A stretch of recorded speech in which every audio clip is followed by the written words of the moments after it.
Hi, everybody. This is Nanette Kennedy with Humanities Team and the Evolution Revolution. And we are reading Neale Donald Walsch's book, The Only Thing That Matters. And today is June 27th, 2021. And Linda, I'm going to turn it over to you and you can get us on the right page. And those of you that don't have books can listen. It's a good chapter. Okay, so we are reading The Only Thing That Matters, which is part 2 of the Conversation with Humanity book series. We're on we actually read this chapter last week, but at the end of the reading, we decided we wanted to read it again, and that seems to be the case still today. So that's what we're going to do. We're going to start on chapter 9. It's on page 41. Of snowflakes and trees. It's difficult for some people to get their mind around what you have just remembered. This is surely why Jesus and so many other masters chose to share some eternal mysteries through parables and stories. We're going to do the same thing here. Again, this is not because the human mind is so weak or underdeveloped. It is because the mind has been given so much misinformation that there is virtually no room for vast, new, additional content until something has been deleted. What you are now being invited to do is to delete much of your old story about life and how it is, death and what it is, and God and who it is, to make room for a new story. Here is a parable to help in the conceiving of that new story. The parable of the snowflake. Once upon a time, there was a snowflake. Its name was Sarah. Sarah the snowflake had a brother named Sam the snowflake. Sarah and Sam both lived a good life, but they feared for the day that they would die, melting away into nothingness. Then one day the snow angel appeared to both of them. A snowflake is eternal, did you know that? The angel said, and then the angel explained. The very first snowflakes in the history of the world are the snowflakes that are falling today. They fall from the sky as highly individualized physicalizations. There are no two snowflakes alike. There never have been in all the history of snowflakes. The flakes are awesomely beautiful in their individual design. No one who watches them falling from the heavens can fail to see their exquisite splendor. People run outside when snowflakes fall, beholding their breathtaking magnificence. As they land, they merge with one another. People call a huge collection of them on the ground simply snow. They don't say, oh, look at the big pile of snowflakes. They say, look at the mountain of snow. They see all the individual snowflakes as one. And indeed, the snowflakes are one with one another. The angel went on. Soon the sun comes out and the snow melts, each flake disappearing one by one. They don't, of course, disappear at all. They simply change form. Now they're water rippling together in a sparkling puddle, or flowing together in a little stream. The sun continues to work its magic, and soon the water itself disappears, or seems to. Actually, it too simply changes form. It evaporates, rising into the air as invisible vapors, and gathering there in such concentration that they are visible again as clouds. As more and more vapors gather, the clouds become heavy with their moisture. Soon, once again, the moisture falls, raining down upon earth. And if the temperature is just right, falling rain turns into snowflakes again. No two snowflakes alike ever in the history of snowflakes. Sarah and Sam were never so happy in their entire lives. Suddenly, everything that you might call was what you might call crystal clear. And so in the snow, we see the cycle of life and the story of you. There was never a time when you were not. There will never be a time when you will not be. You appear from the heavens, physicalized as individual aspects of all that is. While each physicalization is absolutely and gloriously non-identical, they are nevertheless all the same thing. And so they merge into a single essence, a particular life expression that you call humans. Then to the heavens, each essence returns once more individualized. Or actually, that's invisibilized. You are not no longer here. You are simply no longer visible. Yet you exist, fully conscious and fully self-aware, until you return again to total visibility through full physicalization. And here is a great secret. You are never not physical. You are sometimes simply less physical. Even as a snowflake is never not physical. When it is snow, it is physical. When it is water, it is physical. When it is moisture, it is physical. When it is unseen and utterly invisible, it is physical. When it falls from the clouds as rain, it's physical. And when it hits the freezing temperature beneath the sunlit clouds, it crystallizes, becoming a snowflake once again. What a journey the snowflake has taken, changing form, ever more changing form, finally returning as another snowflake, magnificently different from its earlier version, but still in essence the same. And what a journey you have taken. It is a sacred journey with divine purpose. The fact that the body and the mind remain with the soul is evidenced in testimony, and those testimonies now number in the thousands, of people who have had what are called NDEs, or near-death experiences. These people often report that their mind was fully aware of everything that was going on when they crossed over to the other side. In some cases, they even tell of experiencing themselves in their own body, in its highest state of good health. But the body isn't heavy as a snowflake falling to the earth. It is light as vapor, as a snowflake not yet crystallized. Also, many also report seeing and being greeted by loved ones who have gone before, and that these loved ones too appear to have their own bodies in the height of their health, each body as light as vapor. What is being said here is that all expressions of physical life have the ability to transmogrify, and all life on earth does so. Impossible, you say. But is it? It's no use, cried Alice. One can't believe impossible things. I dare say you haven't had enough practice, replied the White Queen. I always did for half an hour a day.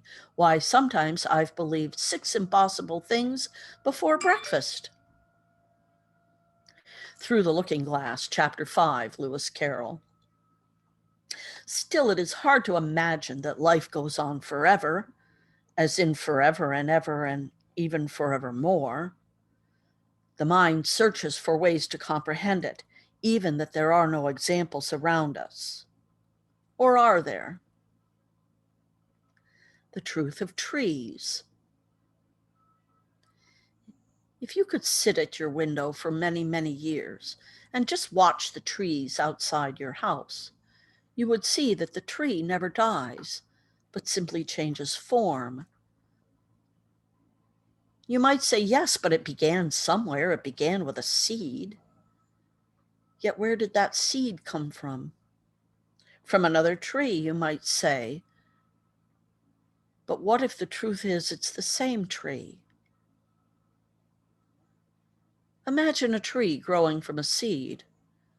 The tree grows and grows and grows until one day, perhaps thousands of years on, it stops growing and does the thing that you call die. Yet it has not died. It has simply undergone a process, which includes creating seeds, which in turn have sprouted new trees. But are these really new trees, or merely the same old trees starting over? When a tree reaches its grandest height that it is going to reach in its present form, it drops itself onto the ground. That is, it ultimately falls over. Yet the seed that it earlier dropped is not something else. It's a part of the tree, just as a drop of water, ocean water, is a part of the ocean itself. We are simply giving different names to the same thing in different forms. When the tree drops a seed, it is dropping itself onto the ground, and then it plants itself into the ground, then experiences itself growing all over again in what appears to be another body. Yet it is the same body, having gotten smaller and then bigger, having transmogrified. You can even cause a tree or a plant to do this mid-cycle by taking mere clippings from the tree and putting it into water, where it will sprout new roots, allowing it to then be planted into the ground. Now, is this another tree? Or miracle of miracles, is it the same tree, a part of which has been snipped off and replanted? Where does one tree end and the other tree begin? Because they are physically separated, does that mean they are not the exact same essence? In our limited human understanding, we have equated physical separation with essential differentiation. But what if there are no differences at the level of essence? There are not, and that is what is meant by eternal life. It has been built into every form of life that exists, from stars and planets to entire solar systems, yea, to entire universes, from people and snowflakes and trees to entire ecosystems and everything in them. Each aspect of life experiences the fact of its own eternal existence and its own energy essence in according with its own level of consciousness. What is this essence that transfers from one snowflake to the next, from one tree to the next, from one solar system to the next, from one physicalization to the next, from one lifetime to the next? It is the only thing there is, continually transmogrifying. It is divinity, indivisible, but made individually visible over and over again through the expression of what we call life itself.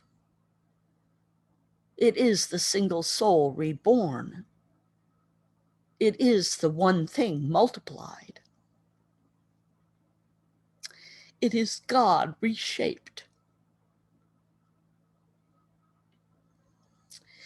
It was in the beginning, is now, and ever shall be, world without end. It is you. End of chapter.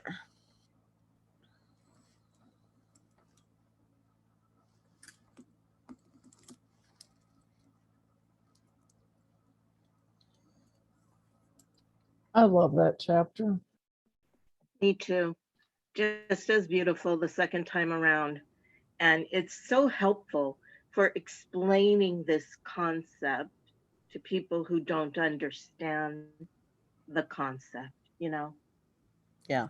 and the two different versions are, it's just so helpful.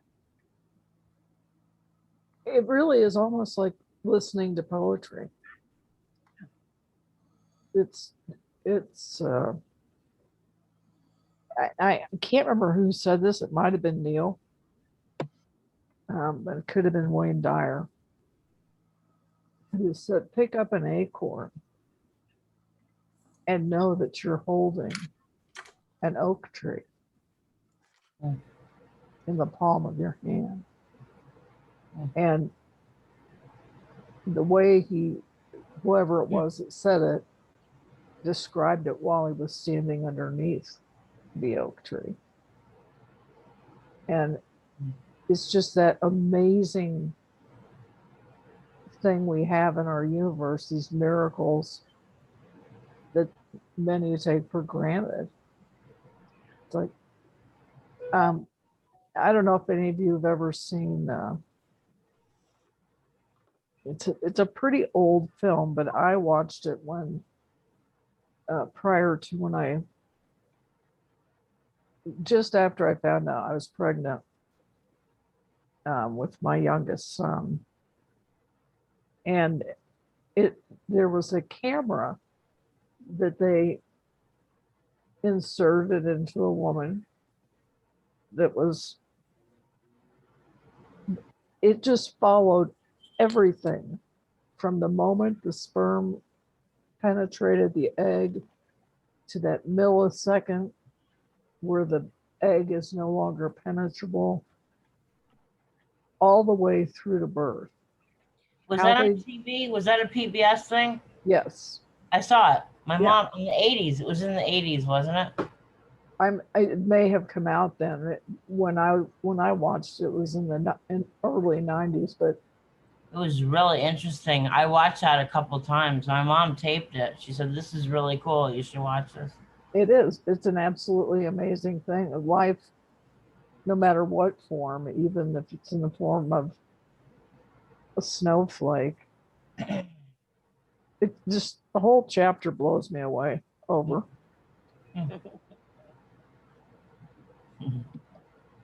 So there's a Ralph Waldo Emerson quote: "The creation of 1,000 forests is in one acorn." Yeah. Neat. Good quote. Yeah. Just don't think about it, but it's so true. It's beautiful. Also, I want to say that the poetic quality of this chapter is no doubt enhanced by Linda's beautiful reading. It I has to be know. said. Yes. I miss that you're so emotional when you read. It's really wonderful. It's like listening to a like a movie, like a narrator in a movie, you know? It's just the Thank you. dramatic of it, or I don't know how to explain it, but it's really neat. I do miss that. Thank you.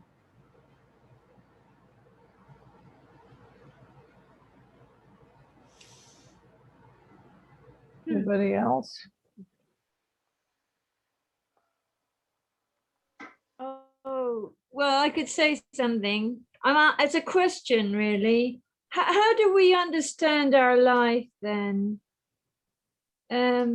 Like we're learning more different things, I suppose, than what went before, and we bring stuff with us. I suppose we're helping to transform the earth, are we? How do we understand ourselves? How do we understand the purpose? You know, I don't know the answer to that, but what struck me while I was reading this chapter this time is that there's really no reason to have any regrets. That's a Buddhist thing too. No regrets. Yeah, but in this, in the context of this chapter, basically, you know, and then sort of weighing it with my understanding of how life works, right? That we come in, we make a choice to come in for whatever reason. Hmm. It's not just this life, it's not finite. And it just sort of, I don't know, there was like a relief that I got out of this chapter this time, because it's like, I think we overburden ourselves with these ideas that we came here to do something, and that, well, what if we don't do it? And I think a lot of that is garbage that we need to get rid of. Yeah.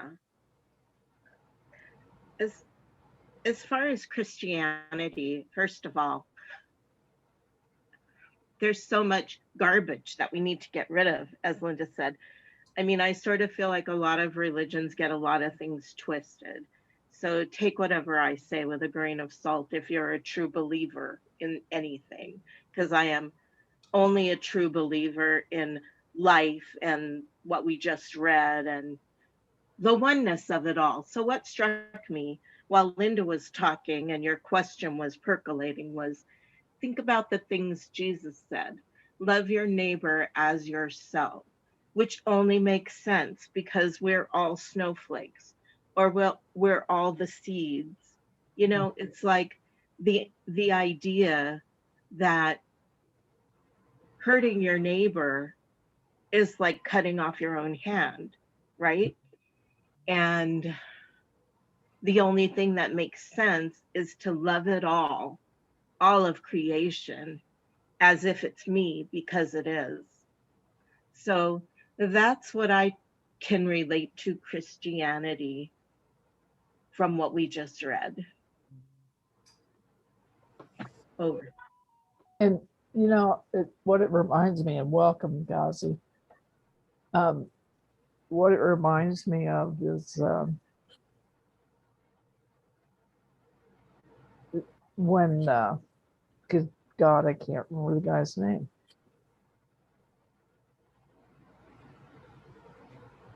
The guy that was killed with the officer with the knee in the back. George Floyd. George Floyd, thank you. Because if the officer had been woken up enough in his own soul, Yeah, to know that he's part of George Floyd.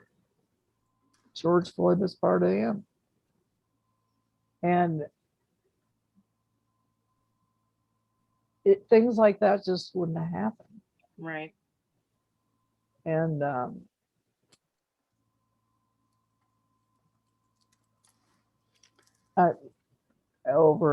I just, well, before I say over, and I have already said it, but I'm going to say it again because it means so much to me. Yeah, this may be one of my favorite chapters. Yeah. That we've read of a lot of our books. Ever. It's my Uh-huh. favorite ever out of the books I've read with the group. I'll have to change my opinion. I haven't read this one. What's the first book I really liked? Neale Donald Walsch was. We were reading it 2015. Everything matters, or what was it? What was that? Everything that changes. No. No. No, I'll remember it as soon as I get off here. I know. Everything that matters. No, it's not everything that matters. First book I bought, and I bought it yesterday. I bought it 2015, and the date was yesterday that I got it at my bookshop because I didn't do it through Amazon or whatever. I ordered it at a bookstore because they didn't have any Neale Donald Walsch in this small town, Vermont town I lived in. So I ordered it, but it came on the 26th. That's great. I can't believe I can't remember the name of it. It's an older one. Oh, it'll come to you when we're not together. He's written so many. Yeah, he Hard to is. remember them This one all. was really Sure he poetic, has. though. That chapter was really poetic. I really liked that. Yeah. I haven't really read his like poetic side. It's just more of his theories and so forth, but never the poetic. I didn't know that. Like Linda, I'm I'm sorry. I Go sort ahead. of feel like that we have a purpose. And otherwise it's a life wasted, isn't it? And I feel like I live different episodes. I got through that episode and that episode, and now I'm in another episode, and I'm feeling the fear and needing to address things and all the things you have to go through to make changes, like practical things, like fixing the house needs fixing and the garden needs cutting, and and but like as if, oh yeah, so what I'm saying is, if I go through, well, to learn what is being shown to me in the time I'm here, and work through it with love, I think, something like that. But like there is, I mean, we all stand on each other's shoulders, don't we? So if you do, so if you whatever your situation is, the ones that went before affect the ones now and the ones ahead and everything. So there are responsibilities, aren't there? Am I talking a different? Am I talking a different book? You know what I mean? This is where I'm at. This is where I'm at. I mean, I feel like we all have a purpose. It's just ultimately, I feel like that purpose is love. I feel like my life, the travel, the journey has been to figure out how to meet everything with love. A long time ago, there's an E.E. Cummings poem that says, "Love is a place, and through this place of love, move with brightness of peace." That's the extra part. But the part that hit me first was, yes is a world, and in this world of yes, live. And I just read that and thought, okay, that idea that everything is a gift. And, it took me a while longer to figure out, wait a second, that means I have to say yes to everything, even the Right. stuff that I don't really want to say yes to right now, But to me, yes, there's a purpose to life. And for me, that purpose is just to open my heart ever wider to the love. I remember when I first started meditating and I connected to this well of love, and it was beautiful. And then it was a while later that I read this article that was like, yeah, but what are you going to do with that love? Sit there and bask in it yourself, or maybe send it out into the world? It's like, oh, that's the point. It's not just for me to sit here being all lovey in my little cocoon. It's to bring that out into the world, bring it off the mat, as I have said in the past. It's like the practice has to move out into the world, or what's the point? I also wanted to say that for me, Linda, a huge relief reading this chapter again. And I was sitting here thinking it felt like a hug. That chapter just felt like a hug to me. And that's all, I think. There was something else, but I forgot. So thank you for letting me share. You got me all wrong. That's what it was. Oh, the other book. Well, that's funny because I thought it was going to be when everything changes, change everything. Yep. I did read that one. Yeah.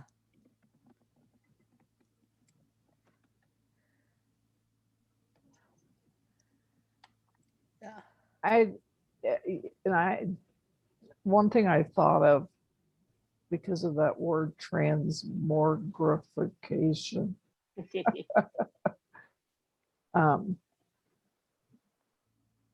I thought about, the caterpillar that becomes the butterfly Mhm. and Metamorphosis. metamorphosis. And that's a word that kept coming to my head while you were reading. Is these are just metamorphoses. They're shedding old skin Yeah. and moving on to something else. And you don't see the snowflake crying because it's now become a drop of water, unless that's Right. the crying. But So, something popped in my head. If each snowflake is unique, then doesn't that also mean that every raindrop is also unique? I think Of so. course. Everything is unique. Right. We just don't think about it because you don't really see separate raindrops the way you see separate snowflakes, Right. They have that beautiful crystalline structure. Isn't But it a that raindrop is just a water snow- carries, Go go ahead, ahead. Anne. sorry, I thought it was like that water takes on a pattern of the environment. It's whatever it comes through, it registers, the pattern is registered in the water into a pattern, like, and the pattern reflects the environment it's in. Mhm. So being so much water ourselves, I guess everything around us is patterning our being all the time.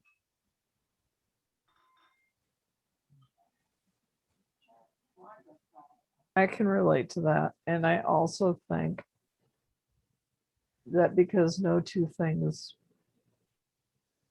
on the planet are identical, and even identical twins have differences. And Is their DNA the same? their DNA is the same, but oftentimes it's like from my old house, my next door neighbors had identical twin girls. And while they were identical visually, they were very different. And it took me the longest time to be able to tell them apart. But one time I said that to my son, Casey, I said, I can never tell. And one of the girls' names was Kirsten, and the other one was Caitlin. And I said, I can't tell these girls apart. And he said, well, I can tell you one way. He said, Caitlin always looks unhappy. Oh, wow. And I thought, didn't even cross my mind. But once he pointed it out to me, That's how you it can was- tell. yeah, so I could tell. That's She funny. just, Casey's very smart because he notices not a looking thing, like the hair is different. He's looking at an emotional thing that's different. right. Really cool. Smart man.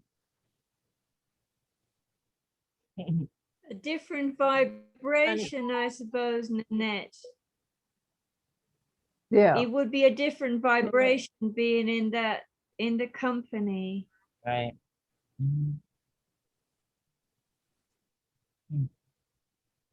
It's funny because I'm thinking of some twins that I knew who I learned how to tell them apart. And if you ask me how, I couldn't really say it, but that's totally what it is. It's a different energy. I didn't know that when I was 10, when they were in my class at school. Hmm. It's interesting.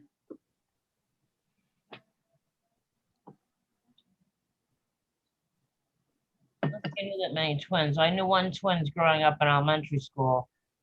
And the only way you could tell them apart is one was a little bit shorter than the other one. It's the only way. Go, okay, that's Eric and that's Ricky. Ricky's the taller one. Eric's the small one. So that was, but usually they're the same size too, right? I mean, it's all different. Yeah. The girls I knew were the same size and they looked the same, but there was just, when you got to know them, there was just a little something different, but I couldn't say, oh, it was, you know, their eyebrows or whatever. It was nothing physical that I could point out. Right. But And that's what you look for right away.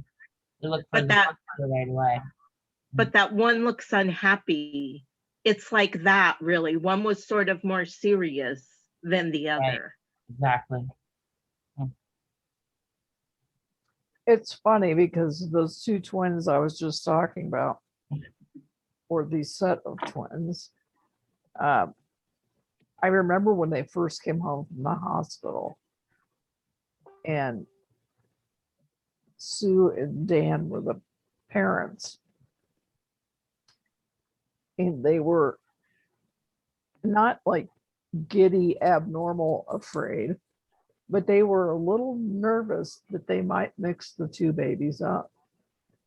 So Right. they had little bands on them. He did. Yeah, Caitlin and Kirsten. It was like, because they were just afraid they might mix them up. And what made me think of then is, how big of a difference would that be? Mm. Yeah, Yeah. right. I don't know. Well, what shall we do here unless somebody else has more comments? I think we should read the next chapter because we Oh. got started a little late. How much Okay. time do we have? Not horribly long. 45 minutes. Oh, it's gone 45. Why don't we do that? Okay. Chapter 10. There's even more to remember. Okay, hang on. I'm going to turn my video off just to be sure here. Hang on.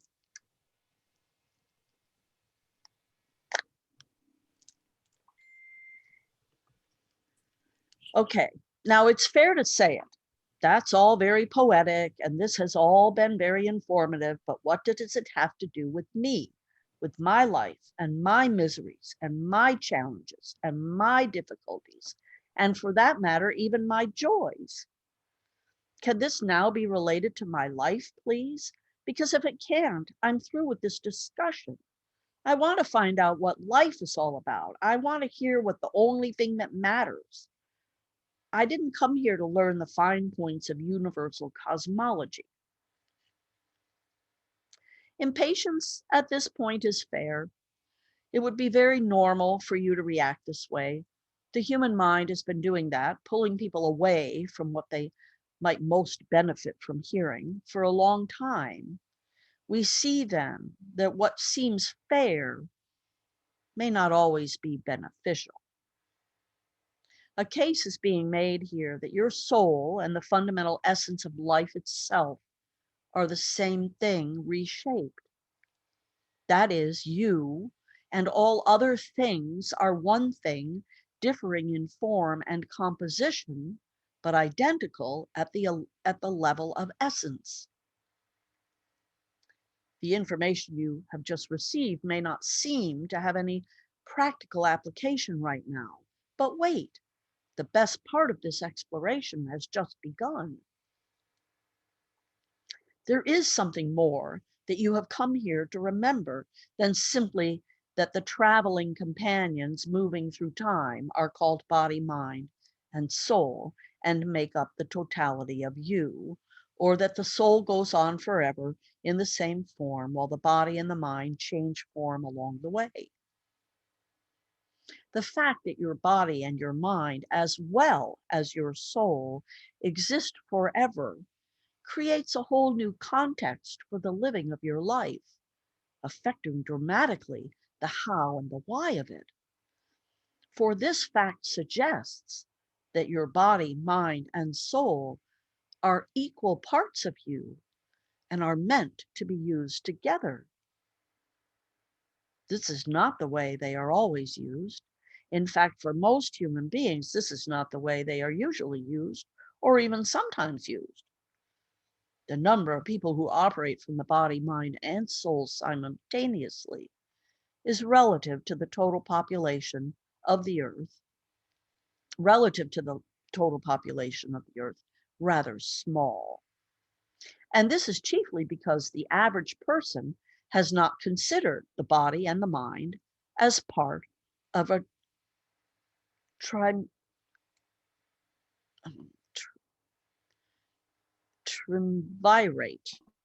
Triumvirate. There you go, triumvirate. At least not functionally. Perhaps conceptually, but not functionally. Yet they are aspects of the trine that is the totality of you. And knowing this allows you to understand that while your soul is in fact leading the way on the sacred journey by clearing a path, your body and your mind are equal free agents and are no less important on the eternal trek you are taking. And because they are equal free agents, they do not necessarily have to follow the soul on its path. And that piece of information is not inconsequential. Even as parables and storytelling were used in the previous chapter, now let us employ the device of metaphor.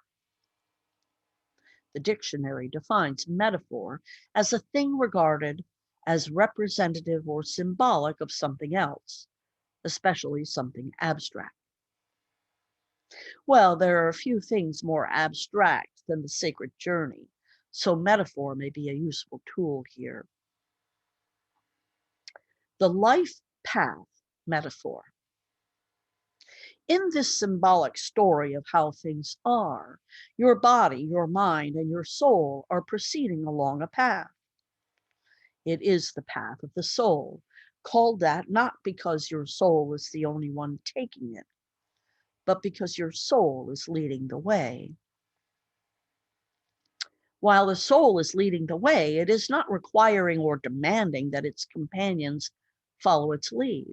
So your body and your mind sometimes veer from the path, setting out into the woods on either side, seeking a different adventure.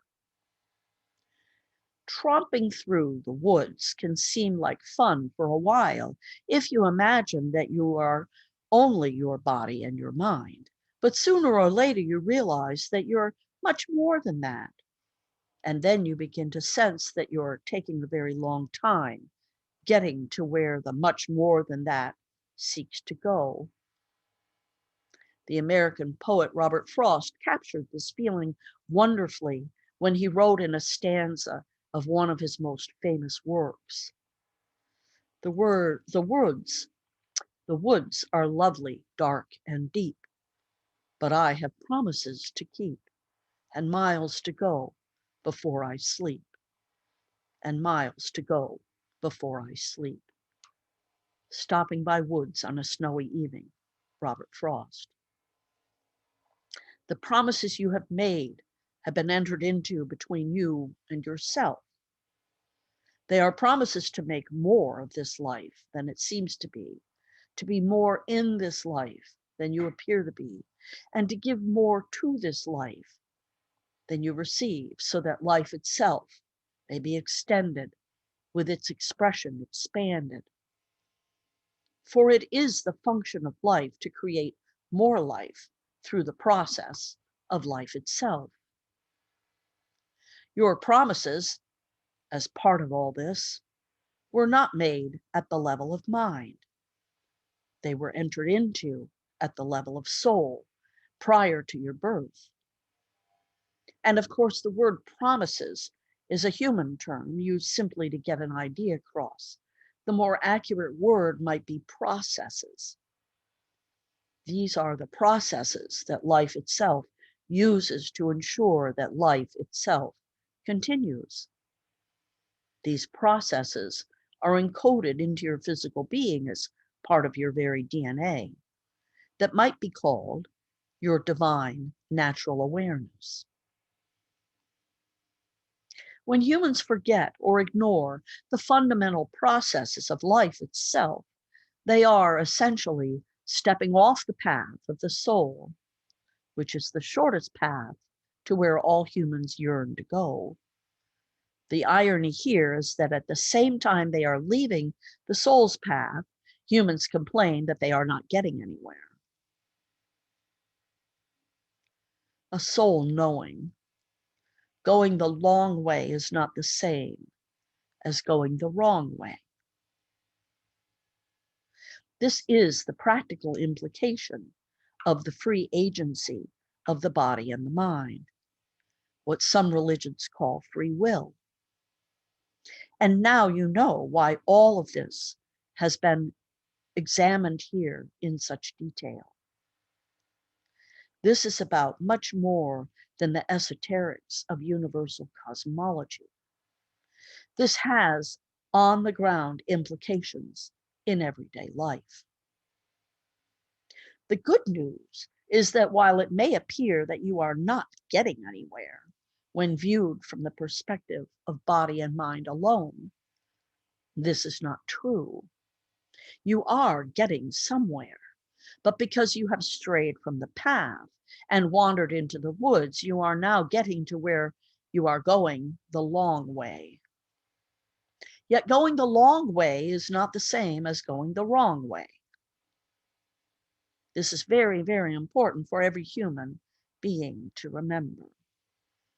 Through this awareness, hope can replace despair. And that is wonderful because despair is blind. Hope has eyes. Now you can see that others have strayed from the path and found themselves deep in the woods just as you. Yet those who have gone before have trampled down the underbrush and inadvertently bent some of the branches in their rush to return to the easier trail, showing you, if you look closely enough, the way back to the path. So it may seem as if you are lost, yet you can find your way again if you keep moving forward. But start paying attention to the signs along the way. The challenge, of course, is to notice them. This is one of them. Are you noticing?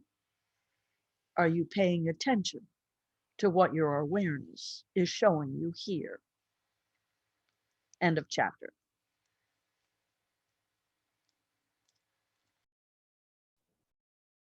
Thank you. Trying to get my picture back on. There we go. Yes, I'm paying attention.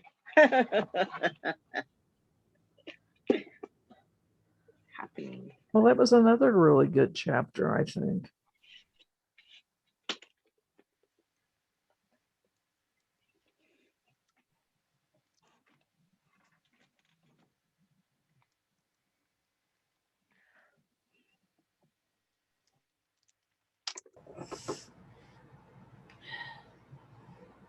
And, you know, as an analogy, I'm reminded I have driven across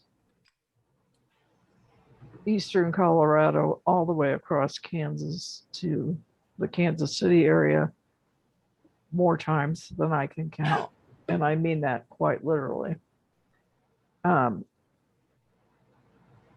every now and then I would get the whim to, instead of going down to Denver and getting on I-70, I would go north to Cheyenne and get on I-80. And I remember thinking, I know this is going to take a little bit longer, but it's still going to get me there. And for whatever here where Neale is talking about the path and an alternate path, it kind of reminds me of that. I believe it's a Hindu saying that there are many paths to the top of the mountain. Yes, It matters. It matters not which one you take, so long as you take one. Right. And Good one. um, I think even when we step off our path sometimes, and it seemingly doesn't turn out quite the way we'd intended, my ex-husband used to call that, well, then it's an adventure. And I guess it's in the eyes of the beholder, Yeah. because some people would say, oh, great, now we're going to be driving for another hour, or we're driving right into tornado weather, or whatever the case Road may less be. traveled. Exactly. Robert Frost. Yes. Mhm. So Well, it's also a little bit that plays into there is everything happens for a reason, right? Right. exactly. Nothing You happens took without that path. purpose. I meant to take that path. Yeah. So it goes. Well, and I think once we as people realize that everything does happen for a reason, it allows us to not become wrapped up in the, oh my God, now we're going to be blah, blah, blah. You just say, well, maybe we avoided a car accident by not going I-70. Maybe we blah, blah, blah. I don't know what made us even think of that. But I do believe everything happens with purpose. I do too. So, But the purpose might just be that it happened, right? Like, mhm. I think we can get bogged down in this idea that everything happens for a reason. Like, the reason it happened is it happened. Yeah. It's and it's not always for us to know. Like, we might all be one, but it isn't necessarily for us to know the reason that things happen for other people either, right? We get caught up in that idea that, oh, there's a reason and we got to get into our heads and figure it out. And I think that's a trap. And I agree with that. I'm just going to say this real quick. I think it because we are individuals, even though we are all one, we're individuations of the one. And the kind of person you are, and I'll go back to my trip across Nebraska. I came across the most incredible, older than dirt, no pun intended, cemetery. And we stopped by and looked at the stones. You photograph it? I did. I didn't. That's why you went that way then. Then see, that's I think about what did I learn or what came up, and it doesn't necessarily mean that's the reason I went that way. Right. But it meant that I got to see something that I otherwise would not have seen. So, go ahead. I want to say something that I think is really important, and I got the words, thank you, while you all were talking, which is, it's fine for me to sit here in my life and say everything happens for a reason, and I accept that. I may or may not know ever what that reason is. It's never okay to say that to other people who are going through rough stuff. I think that's no, I agree with that. I agree with that. Sometimes it's not the right time to say that because they're like, well, then you don't think what I'm going through is a big deal then if everything happens for a reason. No, I get that. No. It also can get into the victim blaming law of attraction. I've said that a few times and I regretted it. I regretted saying that to somebody. It's a lesson that a lot of us have had to learn. The other things I wanted to say is I love this, the long road is not necessarily the wrong road. Because I figured that out for myself a long time ago. Like, I remember I used to worry about being on the right path, and a lot of people still do. And it was such a relief to realize if my feet are on it, it's my path. And it's like, there's nothing wrong. Okay, it's the long way. I took the long way sometimes. And that's okay because you get different experiences and those can be valuable. And I wanted to say, Nanette, one of the reasons I love traveling like on road trips with my friend Karen, who I rent this space in her house, is because we don't care about getting lost. And we never did. Like when we were in high school and we'd go driving out someplace and then we'd get lost, then we'd just find ourselves again when we wanted to go home. And that's how I travel now, you know, in a foreign country. It's like, I don't have to know where I am every minute. You can always stop, show someone the map and ask them, where am I? Then you know where you're going, you know, and figure it out. And I just want to share that. I love all of that stuff that has been shared on that subject here. And that's all.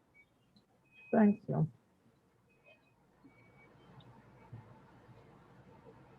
No, anybody else have anything they want to say before we wrap it up here? I'm glad I I rejoined. think there I am too. you all I again. am too. Welcome. Welcome back. Great to have you back. We must have been like two ships that didn't quite pass because I've been here for a long time and I came probably right after you quit coming. I stopped coming in 2019 Because I know I've been coming for a couple of years, so I don't know. in the winter. 'cause Yeah, you definitely just missed each other. Oh, that's weird. Huh. Yeah. I'm gonna hand it over to Mary here in just a second. But I just want to say again, welcome back, Kirsten. Thank You're you. looking good and it's good to have you here. And I love you all from the deepest part of my heart. And I look forward to this every week. And Church, you always said in book group. yeah, it is my church. My church too. So anyway, Mary, would you like to do a quick closing? Quick closing. Here we are on our paths, whether long or direct, knowing that there's never been a foot out of place. As we started, whenever we started, I mean, apparently our journey has been infinite all along. Who knew? As we've been transmogrifying from steam to moisture to rain to snow. And all that time we've been nourishing life just by being ourselves, the water that gives life to everything, you know. And here we are today in this lovely group of beautiful souls joining together to see ourselves as part of this infinite, beautiful journey of life and how we all nourish everything and ourselves and are just a beautiful part of this infinite whole. Thank you for bringing us all here together for the warm hug that was this chapter that we read and that is this book group. Thank you. Amen. Thank you. Mhm. All right. And I think we should go ahead and meet on the 4th because I think Mary said earlier, nobody really is doing anything at this time of the day on the 4th anyway. Yeah, it's true. Nighttime, right? Oh, so that's on a Sunday? I didn't know the 4th on a Sunday. Yeah, Oh, okay. I think. Yep. Yeah. So let's look ahead and thank you, Anne and Mary and Linda and Kirsten. I'm really glad we got together. Mm. All right. All right. I love you all. See you next week. Peace. Love you all. Okay. Bye-bye. Bye. Bye-bye. Thank you. You're welcome.